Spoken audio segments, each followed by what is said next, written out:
Natalia Oreiro, Víctor Hugo, ¿sabe con quién estaba bailando, no? ¿Quién era? Con Cristiano Ratazzi. Ah, sí, sí. Muy desatado. Mire, mire, mire, bailando, mírelo.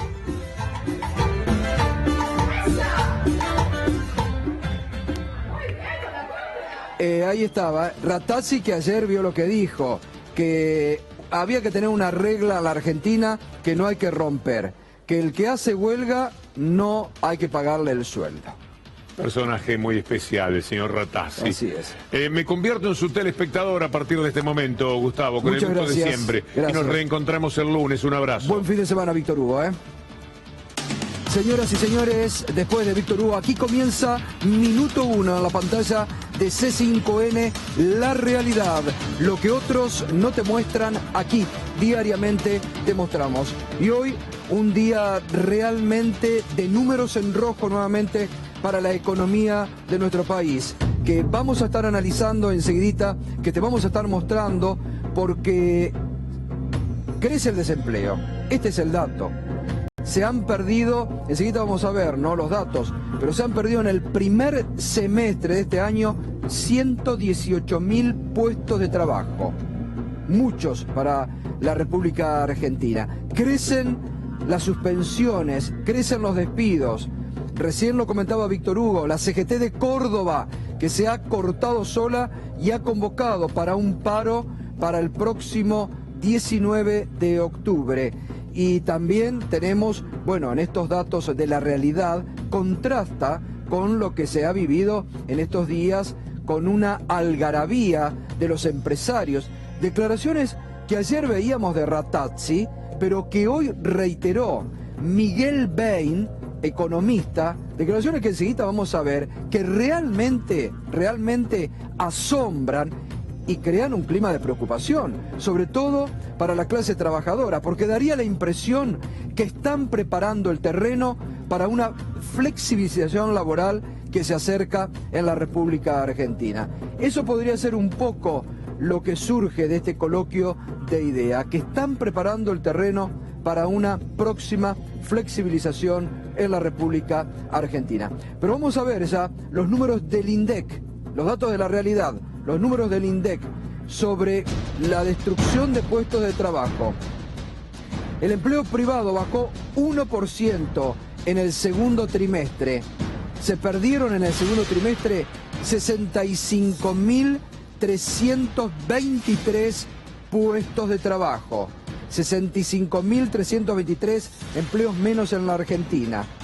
En el primer semestre, los sectores que mayor caída tienen, miren, la construcción sigue en picada, 12,5% ha caído la construcción, por lo tanto son pérdidas de puestos de trabajo en la construcción. Explotación de minas y canteras, 6,4%.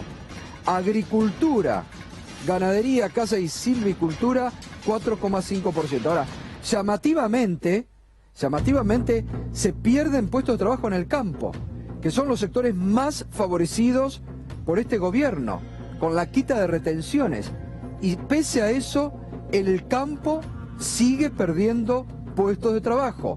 No es un dato menor, es un dato a tener en cuenta. Sí. Un dato que es interesante. ¿Sabes cuál fue el mayor crecimiento en puestos de trabajo en este último semestre? ¿Cuál? Transacciones financieras, 5,8%. Y claro, pero si lo decíamos hace poco acá, que la City está de fiesta. En la City hay, lo decía Berco, la City tiene pleno empleo en este momento. Por eso. Están tirando manteca al techo. Pues eso es un datito. Sí. 5,8% creció el empleo en transacciones financieras. Bueno, y el primer semestre, datos durísimos sobre la pérdida de trabajo en la República Argentina, se han perdido 118.079 empleos formales en el sector privado en nuestro país. Y otro dato preocupante, las empresas que se han cerrado y se han perdido en el primer semestre en la República Argentina son 6.129 empresas menos en comparación al 2015. 6.129 empresas menos en comparación con el 2015 en la República Argentina. Ahora, fíjese despidos y suspensiones que hay, caso por caso. Los vamos a analizar. 1.500 trabajadores suspendidos en la fábrica de lavarropas Aladio, en la provincia de Córdoba. Ayer lo comentábamos, Expofrut, una de las exportadoras de frutas más importantes de Río Negro, 260 trabajadores despedidos, cierre de 2 plantas de empaque de Expofrut en General Roca y ayer. Y lleva 1028 en total. Sí. Con los 260 suman 120 1028. trabajadores suspendidos en la metalúrgica Tandil, Sociedad Anónima. Arcor adelantó vacaciones a 400 operarios por caída en las ventas en la planta de Colonia Carolla en Córdoba. Se temen futuros despidos. Y Puma, en la provincia de La Rioja, suspendió a 900 trabajadores de sus 3 plantas en La Rioja, en la ciudad capital, Sanagasta y Chamical, por caída en las ventas y apertura de importaciones, dicen desde el Sindicato de Trabajadores del Calzado. Su representante, Carrizo, que es el representante de este gremio, decía lo siguiente. Todo es causa de las importaciones que están ingresando de los países asiáticos y las caídas en las ventas, porque hoy seguir produciendo más o menos como estamos viendo nosotros los depósitos de acá de calzado y producir para el depósito. El drama es que si no paran el importado, todos los talleres de aparato van a desaparecer.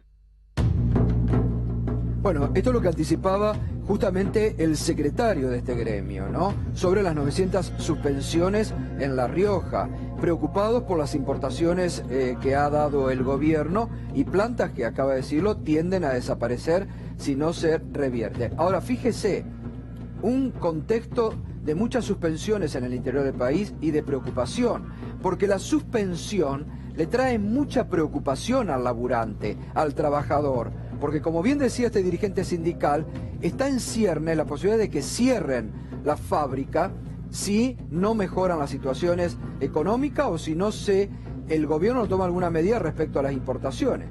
Por eso la verdad que ha sido muy desatinado el ministro de la Producción, Cabrera, en el día de hoy, que dijo que es positivo cuando se producen suspensiones en los trabajos o en distintas fábricas. ¿Cómo va a ser positivo que haya suspensiones? Yo la verdad que hay funcionarios que no sé dónde están parados, porque son provocaciones más que análisis de la realidad. Un trabajador suspendido teme por su futuro, teme por su fuerza laboral, teme por su trabajo. Entonces, realmente desubicado el ministro de la Producción, Cabrera, al indicar que era positivo que se produzcan las suspensiones en distintos puntos de la Argentina. Porque, reitero, está el fantasma del cierre de la fábrica cuando se producen este tipo de suspensiones. Y fíjese cómo en el propio gobierno, en estas internas que hay en el marco económico, de Sturzenegger contra Prat-Gay, de Melconian contra Prat-Gay, cómo se producen, y desde el propio gobierno muchas veces no creen en los datos que da el ministro de Hacienda, Alfonso Prat-Gay, que ayer nuestro colega Francisco en el diario La Nación, bueno, se me borró en este momento el nombre del colega que escribe habitualmente, que escribe habitualmente el panorama económico, que es realmente impecable, decía que el miércoles a la noche, cuando ingresaba Macri al coloquio de IDEA, estaba acompañado por Luis Seco. Luis Seco es asesor económico del Banco Nación, trabaja en el equipo de Carlos Melconian, y que se lo escuchó decir por lo bajo a Luis Seco que el nuevo juego o la adecuación del Pokémon GO en la República Argentina iba a ser esto, buscando los brotes verdes de Alfonso Prat-Gay. Lo dice un funcionario del Banco Nación, que el nuevo Pokémon GO de la Argentina iba a ser cambiado, iba a ser buscando los brotes verdes de Alfonso Prat-Gay. Ni en el propio gobierno hay funcionarios que creen en esto que ha anticipado el ministro de Hacienda de brotes verdes, que frente a los datos de la realidad cruda no se ven. Ahora, Rattazzi ayer, vamos a recordar lo que dijo ayer Rattazzi en el coloquio de idea, ¿no? Que lo veíamos. La única regla que hay que mantener siempre es que si hay huelga, no hay que pagar los sueldos. Frente a esto, bueno, dijo que no hay mucho margen para dar un bono al fin de año. Se sumó hoy Miguel Bey, que es un economista muy respetado en nuestro país, que suele tener, digamos, en sus pronósticos económicos y financieros, suele estar muy cercano siempre a la realidad, pero hoy se descolgó con una serie de consideraciones que causaron mucha polémica y que causó, no entre los empresarios, hoy nos lo contaba Alejandro Berkovich, que está allá en el coloquio de IDEA, que provocó sus dichos una ovación de los empresarios de IDEA. Fíjese lo que dijo, vamos a compartirlo. Tener un país que trabaja 10 meses al año y se cobran 13, es difícil ser competitivo. Además, tenés 6 días de huelga por año que parecen un derecho. Miguel Bey. Ya vamos contra el aguinaldo, digamos. Tenés un país que trabaja 10 meses al año y se cobran 13. Es difícil ser competitivo. Además, tenés 6 días de huelga por año que parecen un derecho. ¿Qué más dijo? Vamos, por favor, avancemos. Vamos a empezar ahora una carrera de endeudarnos y subir la relación deuda-PBI 5 puntos por año. Los 2 primeros años no me preocupa, pero después un poco sí. Y opinó sobre los docentes también, Bey. Sobre el régimen laboral de los docentes, sobre el que se han expresado muchos funcionarios del gobierno. Tienen 25% de ausentismo y estabilidad en el empleo, por lo que la presión para reabrir paritarias será muy fuerte. Claudio Marín, ¿qué le parecen estas consideraciones? Que no se priva de nada este muchacho. La verdad que habló de lo humano y lo divino. En realidad lo que están tratando es de estabilizar un ejército laboral de reserva y con eso bajar las expectativas y bajar las posibilidades de que los sindicatos podamos discutir en una mejor condición. La verdad que no es ninguna fórmula nueva. Generar desempleo, en realidad yo tengo otra cifra, que 128.000 privados se han perdido, de acuerdo al sistema unificado de registro de empleo. 128.000 privados y además faltan los estatales y falta sobre todo, Gato, todo lo que es precarizado, o sea, todo lo que está en negro. O sea, que esa cifra por lo menos duplicala. Así que lo que están intentando, lo que ya nos adelantaron en enero, es tratar de disciplinar con la pérdida del empleo. Y la verdad que funciona muy fuerte. Bueno, ahora seguimos, vamos a estar en el debate. Hay representantes de todos los sectores, como siempre, para meternos en estos temas de la actualidad. Pero alguien incomodó. No todo fue el baile que veíamos al inicio de Rattazzi con Natalia Oreiro, que ayer fue y le hizo un show a los empresarios, que lo puso a Rattazzi en las pistas, después de haber dicho también Rattazzi que no hay que pagarle a aquel que al que hace huelga. Hoy fue un sacerdote, fue un jesuita, atención con este dato, un jesuita de la misma orden del Papa Francisco. Es este sacerdote que lo están viendo ustedes. Es un jesuita, Rodrigo Sarazaga, que criticó la visión de quienes sostienen que los beneficiarios de planes sociales no quieren trabajar. Advirtió allí ante los empresarios sobre el crecimiento de la pobreza y la marginalidad. Y dijo, mire, se lo voy a leer porque realmente es muy interesante lo que dijo este sacerdote jesuita allí ante los empresarios, que provocó, por ejemplo, el enojo de Guillermo Dietrich, el padre del ministro de Transporte, que se quejaba con los compañeros de mesa y dijo, nosotros ponemos mucho dinero para tratar de reducir la pobreza con los impuestos que pagamos y no me gustó cómo nos trató este sacerdote. O un empresario de la construcción que dijo, no es justo que nos venga a criticar acá un sacerdote de la forma en que lo hizo. Nos vamos a quejar a las autoridades de IDEA en las próximas reuniones. ¿Qué les dijo el sacerdote Rodrigo Sarazaga, jesuita, así en la cara? Yo no conozco a nadie que gane un plan de 880 pesos por mes que no quiera trabajar. Si le ofrecen un trabajo en el que le van a pagar 15.000 pesos. Y además dijo y explicó, el valor real de una cartera Louis Vuitton equivale a 300 meses de planes sociales. Se lo estaba diciendo ahí ante los empresarios, ¿eh?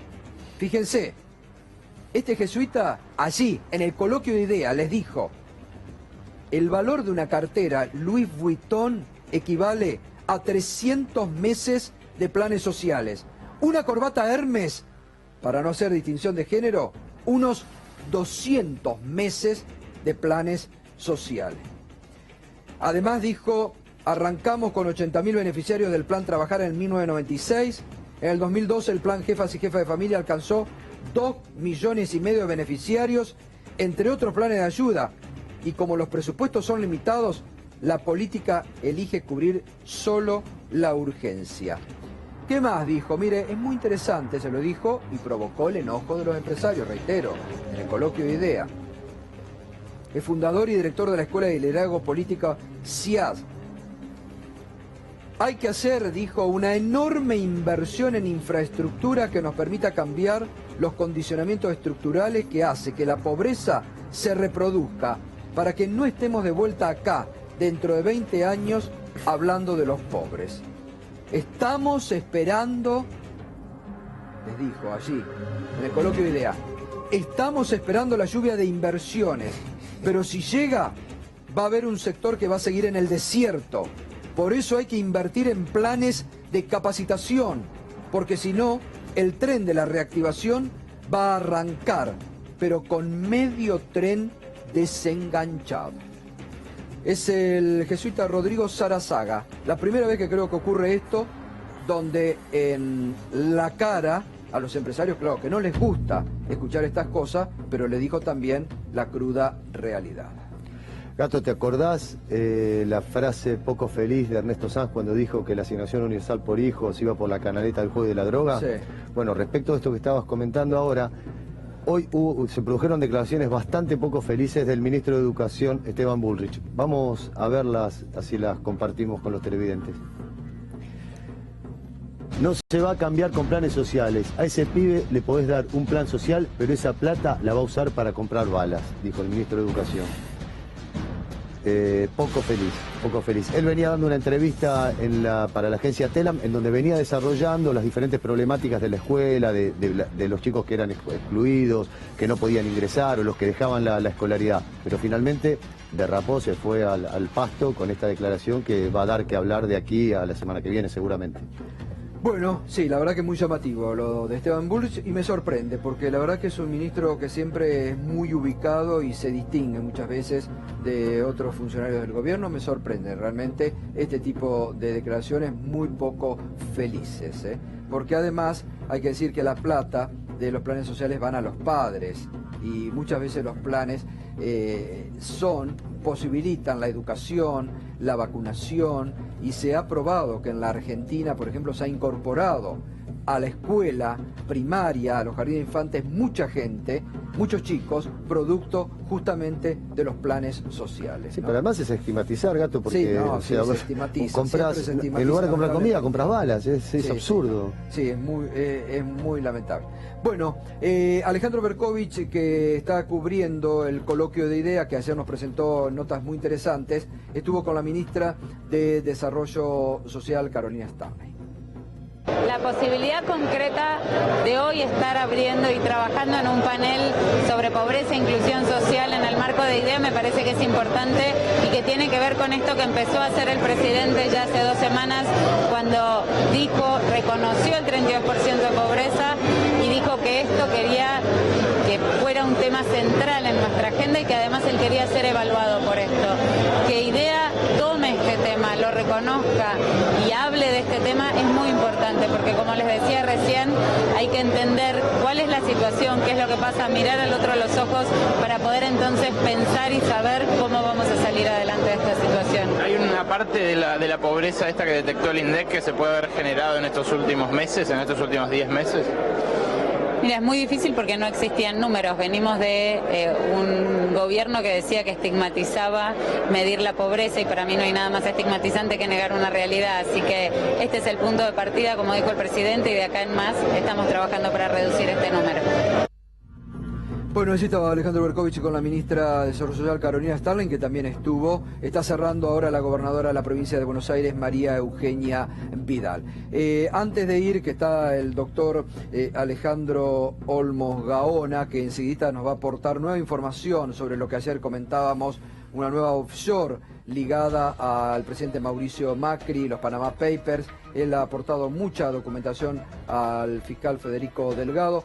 Una línea sobre algo que hemos criticado aquí en su momento, cuando el gobierno firmó un acuerdo, preacuerdo con el Reino Unido por Malvinas, por el tema de hidrocarburos, pesca, por la posibilidad de algunos vuelos semanales, y decíamos en ese momento que no era bueno que eso ocurra, porque se corría del centro de la escena el tema de la soberanía, se volvía a poner el tema de la soberanía sobre un paraguas, y todo lo que se había acordado con el canciller británico era a favor de los ingleses.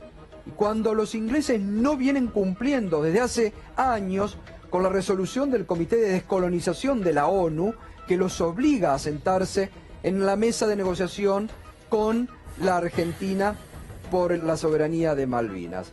Y hoy, justamente en esto, y nos da la razón, para que también el gobierno entienda que realmente no se puede acordar nada con el Reino Unido, porque no cumplen, porque solo les interesa mantener ese colonialismo, ese enclave colonial sobre Malvinas, y realmente se pasan las resoluciones de la ONU, ¿sabe por dónde? Por ese mismo lugar. Y hoy han hecho una nueva demostración de fuerza y han anunciado ejercicios bélicos con misiles en la zona de exclusión que ellos mismos han determinado en torno a Malvinas, en el Atlántico Sur, en zona que le corresponde a la República Argentina. Es un nuevo gesto de provocación del Reino Unido a la Argentina.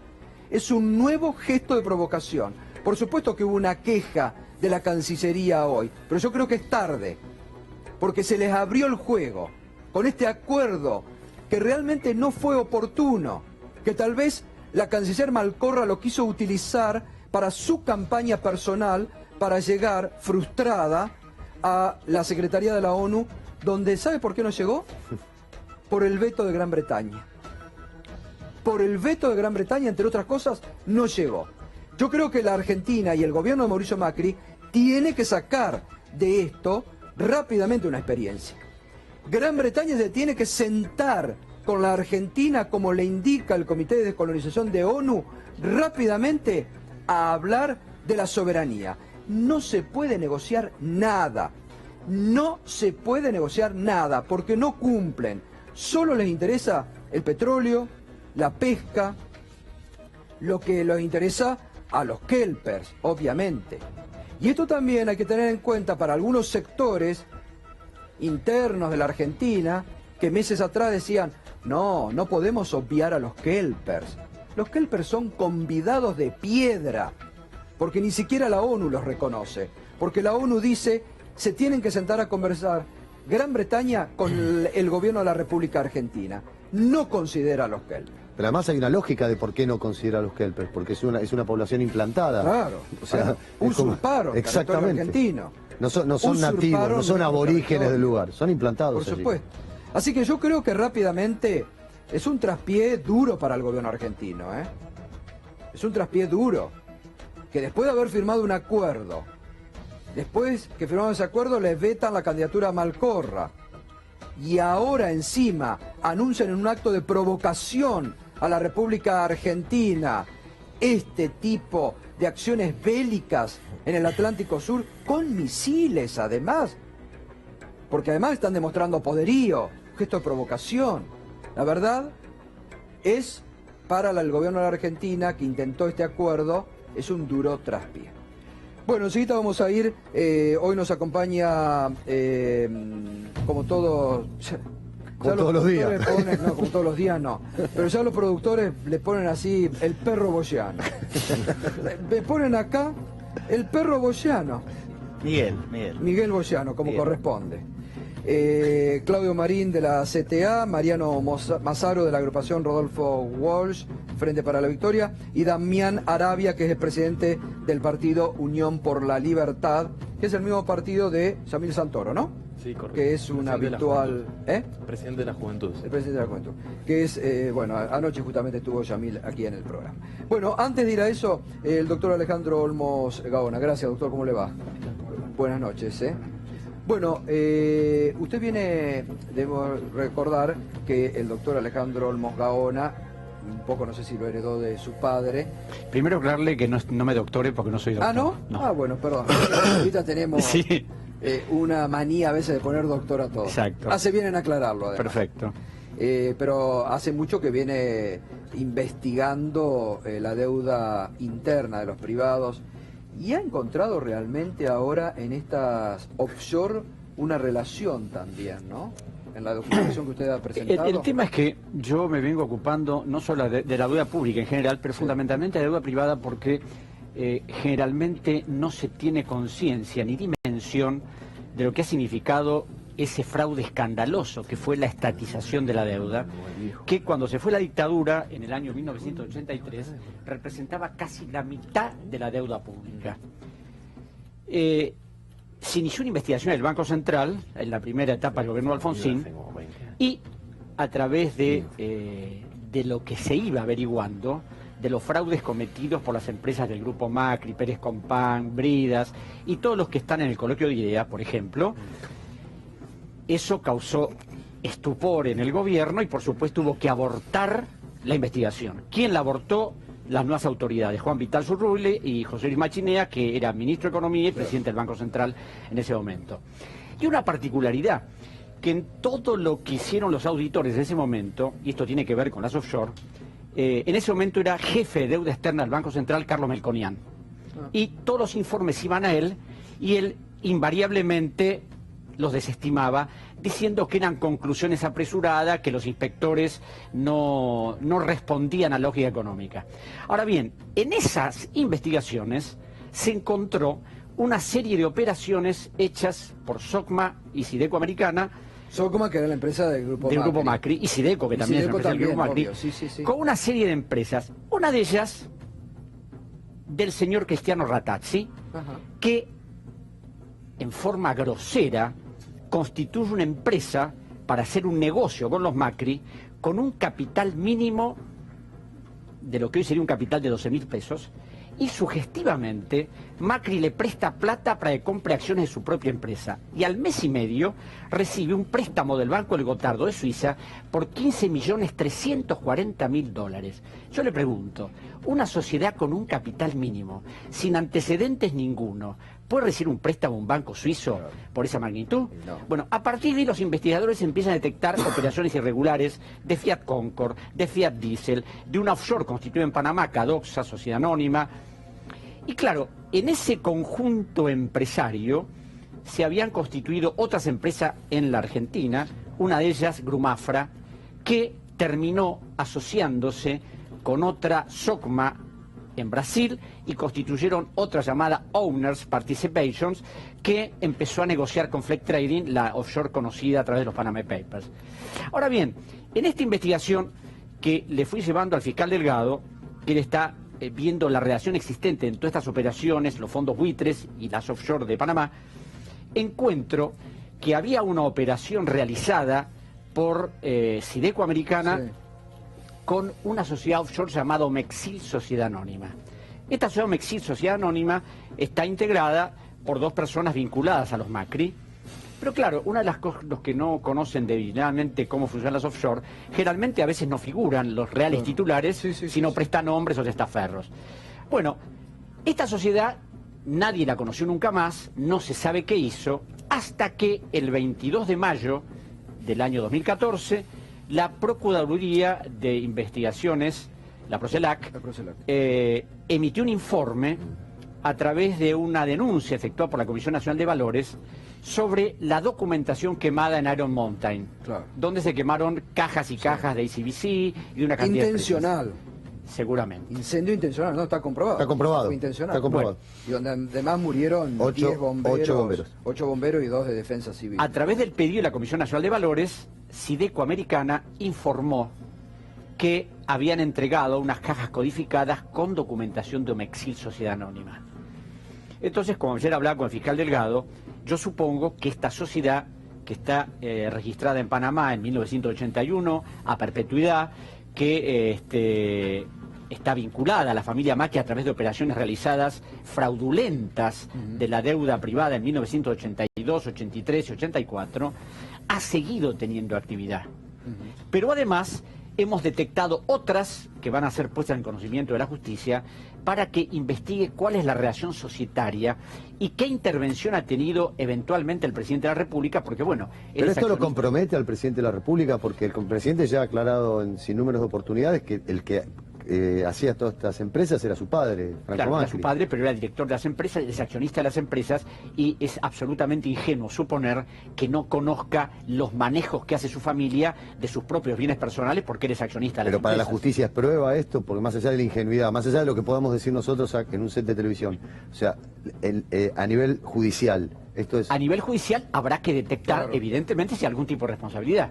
Porque en algunas que no figuran ellos, es decir, han sido todas constituidas por el mismo grupo de abogados, y Casa González Ruiz Alemán. No, porque además, por ejemplo, la que Cajemulla, ¿no? Exacto. Se dijo en su primer momento, el propio presidente dijo que no había tenido ningún tipo de actividad. Se comprobó que tuvo muchísima actividad. y que hasta sigue teniendo. Bueno, Flag Trading, precisamente, que según el presidente, con $10.000 no tuvo actividad, aparece comprando acciones de otra empresa del Grupo Macri por $9.340.000. Entonces... Ahora, es un entramado realmente... Es un entramado extremadamente complejo, donde hay un conjunto enorme de sociedades offshore constituidas en 1981, y a mí lo que me ha interesado fundamentalmente es que, como la deuda privada ha significado una carga enorme para el pueblo argentino, fueron $23.000 millones en 1985 que fueron refinanciados y pagados, y todavía lo seguimos pagando porque hay efectos residuales de toda esa deuda. Entonces, quiero ver y detectar, y esa es parte de la investigación que he hecho, la hice en Ecuador también, porque en Ecuador pasó exactamente lo mismo en la misma época, para tratar de identificar a todos estos responsables, que fundamentalmente son todos estos empresarios que ni idea están en este momento en gran algarabía, hablando de lo que va a ser este nuevo gobierno en los próximos años. Lo último, y vamos a invitarlo una próxima vez para ampliar un poquito, porque es muy interesante. Me quedo con esto que usted acaba de decir, hacer lo que decíamos también un colega de ámbito financiero. El incendio de Iron Mountain, con esta documentación que el propio grupo Macri le dice a la justicia que se perdió. Anoche nos decía el colega Morini que también había unas cajas que decía Coimas Perú. Sí, acá la tengo, sí, exactamente, dice la documentación, dice Coima Geral Ejesur Electric de Perú. Ahora eso también va a tener que ser investigado.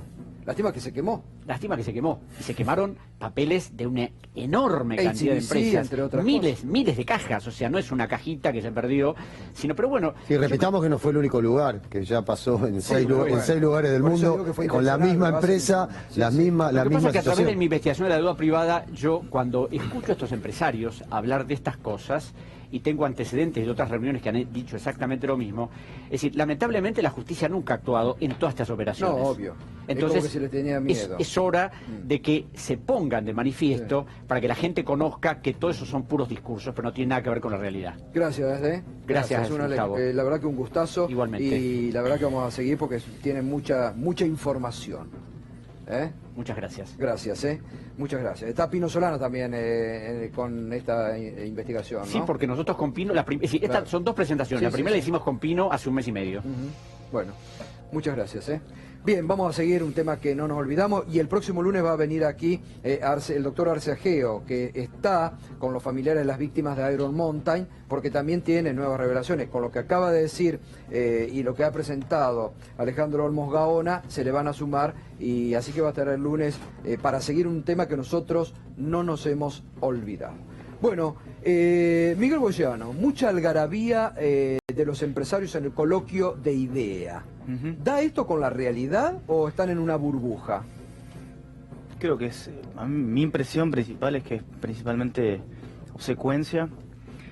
Efectivamente hay meras expectativas, pero cuando se les ha preguntado acerca de su intención o no de generar empleo, la respuesta del 55% era que no pensaban contratar. Los números del empleo en Argentina obviamente son preocupantes. Yo creo que vamos a disentir en el modo de reactivarlo. Me parece que uno de los grandes problemas que tiene la Argentina, no hoy, sino hace décadas, es que tiene un costo laboral muy alto, que no necesariamente quiero pensar en el tema de la flexibilización laboral, pero voy a dejar una estadística que es muy sencilla. Pero cuando empiezan con eso, Miguel, es porque detrás buscan una flexibilización. Si querés, yo te voy a dar mi opinión. Sí, no, y para eso yo te voy a decir, yo te voy a mostrar los números. Sí. Para que un empleado en blanco cobre 10.000 pesos, el empleador tiene que pagar 16.300. Entonces, lo que hay que ver es quién está cobrando en el medio, y te encontrás con que, bueno, entre las obras sociales y los sindicatos hay una parte importante, bueno, hay un montón de cargas, pero más allá de ver el modo, tenés que ver que efectivamente eso no ayuda. Y te voy a agregar unos condimentos más. Uno es el ausentismo. El ausentismo ha aumentado en los últimos años. En los últimos 5 años pasó de 7% a 13% en los privados. En el Estado está arriba del 20%. Y lo que hay que entender es que cada vez que alguien... No sé por qué pones esa cara, Mariano, pero discúlpame, lo que te quiero marcar con esto es que cada vez que alguien falta, tiene que tener presente que dificulta la posibilidad de que alguien que no tiene trabajo vaya a trabajar. Ahora, parece que es menor. No, permitime que redondee la idea porque quiero, por lo último, acá se busca demonizar el empresario. Claramente el que da el grueso del empleo del país es el empleo pyme.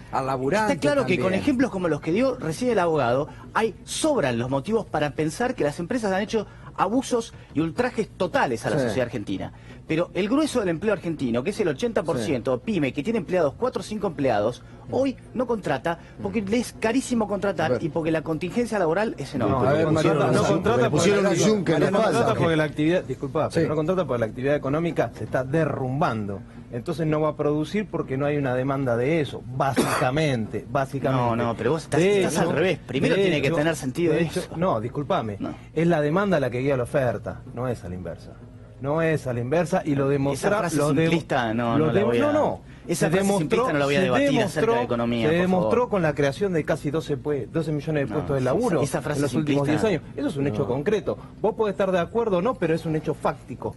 Así de sencillo. Están buscando 3 cosas. Una ya la empezaron a hacer, que es toda la cuestión tributaria. Han empezado muy fuertemente una quita de presión tributaria a los sectores concentrados. Y lo que no perciben es que en un estado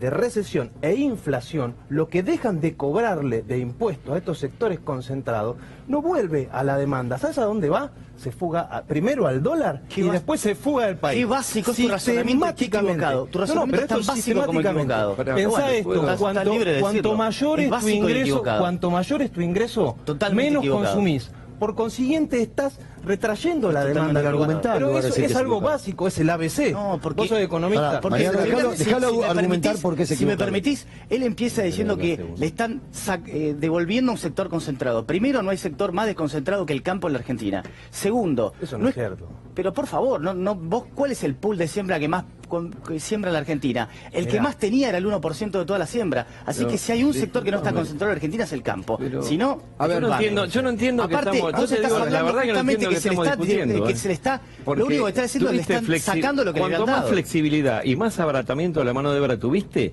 fue durante la década de los 90 y fue donde más desocupación tuviste. Llegaste al 2000 con un 24% de desocupación real. Y fue cuanto más barata, entre comillas, eso era porque fue la mano de obra. Aparte tenía una convertibilidad Pero y el no, tipo de cambio era pésimo para la Argentina. ¿Qué tiene que ver eso? ¿Cómo Si que tiene que ver no eso? tiene nada que ver. Yo genero empleo como empresario en la medida que puedo realizar una ganancia. ¿Vos le diste trabajo a alguien alguna vez? ¿Vos le diste trabajo a alguien alguna vez? Realizar una ganancia. Si vos no le diste trabajo a alguien alguna vez, no voy a tomar gente. ¿Vos le diste trabajo a alguien alguna vez? Además de todo eso, soy representante de los trabajadores. Y después te voy a contestar si le di o no le di. Pero ¿sabés qué pasa? Habla con cualquier empresario pyme y vas a ver cuál es la problemática. Ustedes no la plantean flexibilidad y flexibilidad. Y lo que hacen es reducir los puestos de trabajo con esa forma. Vos con lo que hacés, lo que porque lo que están generando es que no hay nadie que pueda comprar. Impedís que otra gente ¿Quién va a comprar si no hay laburo, viejo? ¿Quién va a comprar si no hay laburo? Díganlo. ¿Por qué aumentó el desempleo? Aumentó el desempleo porque no hay manera. No hay manera de que un empresario le venda a nadie. No le vende a nadie. No le vende a nadie porque achicaron el mercado interno. Achicaron el mercado interno. Se entiende perfectamente y él lo entiende. Y está mintiendo, es un mentiroso. ¿Vos le diste trabajo a alguien? Sí, por supuesto. No sabés lo que es la menor idea. Por favor, paremos, si no, no se me. Damián, a ver, vamos para un minuto. Para un mamarracho. Bueno, tranquilo, ya venimos. Damián. Traigamos un vasito de agua, ¿no? Un poquito para estar un poco más tranquilos. No, a mí me parece que en primer lugar estamos teniendo toda esta discusión porque de pronto volvemos a discutir los temas y no las cifras. Vos recién, Gato, decías que el empleo tanto, que la inflación tanto, que la pobreza tanto. Bueno, eso se da porque de pronto en la Argentina volvemos a tener cifras confiables. De pronto podemos volver a decir cuánto son las diferentes cosas y no nos escudamos en que es estigmatizante o una de esas cosas, que la verdad es lo contrario. En segundo lugar, Damián, pero una sola cosita. Volvemos a tener cifras confiables, eso estamos de acuerdo. Ahora, ¿qué hacemos con las cifras confiables? No, el tema podemos resolver el asunto. No, me parece buena la pregunta, porque el tema es el siguiente, ¿no? Digamos, cuando nosotros comparamos con otros años, otros trimestres, no sé qué, la verdad es que no sé contra qué estamos comparando. Porque cuando uno tergiversa las cifras y las miente y engaña, lo que trata de hacer es tapar los problemas, seguro que lo que no va a poder hacer es resolver esos problemas. Pero después, permitime, dejémosle que termine la idea. Hay una cuestión que es la siguiente. La realidad es que en la Argentina hace 5 años que no se genera empleo real. La realidad es esa. La realidad, bueno, no sé, cuando me digas, está bien, cuando me digas con qué cifras con las de ustedes te referís, con las de ustedes no son las del Estado Nacional, INDEC, que es el INDEC, el único INDEC que hasta el momento, bueno, permíteme, la desocupación, que las cifras son sólidas cuando la desocupación, si vos me dis los índices de desocupación, que producen las cifras no valen. Si vos me dis los índices de desocupación con respecto a cifras confiables del año pasado, las del propio Ministerio de Trabajo, la de la gestión kirchnerista que defendes, bueno, esas cifras, las cifras son las mismas, estamos alrededor del 9%. Si vos mirás la tasa de empleo, permitime, si vos mirás la tasa de empleo, la cantidad de empleos en Argentina es la misma. Eso no es cierto. Bueno, pero está bien, está bien, no, lo que está bien es que sigan negando la realidad, pero permitime, está bien que sigan negando la realidad, porque al menos son coherentes. Me parece bien que sean coherentes. Salió la expresidenta a decir que no había un 30% de pobreza en la Argentina. Bueno, fantástico. Piensan que la pobreza es menos. Si querés discutimos lo de la pobreza, yo te estoy yendo un poco. No lo dijo la expresidenta, no lo digo yo. Me permite un minuto, tengo que hacer una pausa. Aquí está. Está interesante el debate. Trasladamos un poco las cosas que se han ocurrido en la realidad hoy, los datos del INDEC preocupantes, lo que se ha dicho en el coloquio de idea, y lo estamos analizando aquí en el debate con las distintas voces. Pausa breve y ya volvemos.